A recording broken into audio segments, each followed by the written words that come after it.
Hello friends, Akkineni నాగచైతన్యతో విడాకుల తర్వాత సమంత ఎన్నో రోజులు డిప్రెషన్‌లోకి వెళ్ళిపోయిన సంగతి అందరికీ తెలిసిందే.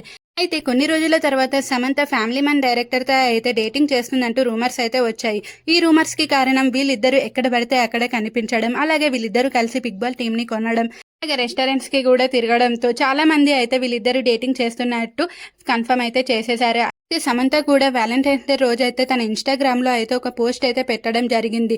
హ్యాండ్స్ కనిపించినట్టు మాత్రమే పెట్టింది. ఇప్పటికే అందరికీ డౌట్ వచ్చింది, కానీ ఇంకా అందరూ అయితే లైట్ తీసుకున్నారు. అయితే ప్రస్తుతం సమంత అయితే శుభం సినిమా ప్రమోషన్‌లో అయితే చాలా బిజీగా ఉంది. ఆ సినిమా ప్రమోషన్స్ కొరకై అయితే సమంత శుభం మూవీ టీమ్‌తో అయితే తిరుమల అయితే వెళ్ళడం జరిగింది. అయితే తిరుమలలో సమంతతో పాటు రాజ్‌ని చూసి అయితే అందరూ షాక్‌కి గురయ్యారు. రోజు వ్యాలంటైన్స్ డే రోజు వేసుకున్న షర్ట్, ఇప్పుడు వేసుకున్న షర్ట్ ఒకే రకంగా ఉంది అంటూ ఇంకా అభిమానులు అయితే కన్ఫర్మ్ చేసుకున్నారు. సమంత అయితే త్వరలో ఫ్యామిలీ మ్యాన్ డైరెక్టర్ రాజ్‌ని అయితే పెళ్లి చేసుకోబోతుంది అంటూ.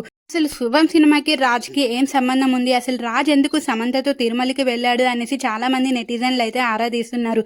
ఖచ్చితంగా వీళ్ళిద్దరు అయితే త్వరలో పెళ్లి చేసుకోబోతున్నారు. ఈ మే నెలలోనే శుభం సినిమా కూడా ఈ మే నెలలో అయితే రిలీజ్ అవ్వబోతుంది. ఎట్టకేలకు సమంత అయితే రెండో పెళ్లి అయితే చేసుకోబోతుంది. మన తెలుగింటి కోడలు అవుతుంది అంటూ చాలా మంది నెటిజన్లు అయితే ఇప్పటికే పుకార్లు అయితే పెట్టేస్తున్నారు. మరి సమంత వీటి అన్నిటినీ యాక్సెప్ట్ చేస్తుందా లేకపోతే ఖండిస్తుందా అనేది మనం వేచి చూడాల్సి ఉంది. ఇప్పటి వరకు సమంత అయితే ఎలాంటి రెస్పాండ్ అయితే అవ్వలేదు. సమంత కూడా హింట్ ఇచ్చేసిందనే అంటున్నారు. అయితే కొంతమంది మాత్రం ఆ రాజ్కి పెళ్ళయి పిల్లలు కూడా ఉన్నారు, అలాంటివన్నీ ఎలా చేసుకుంటావు శామ్ నువ్వు అనేసి సమంతనైతే తప్పు పడుతున్నారు. మీ అభిప్రాయం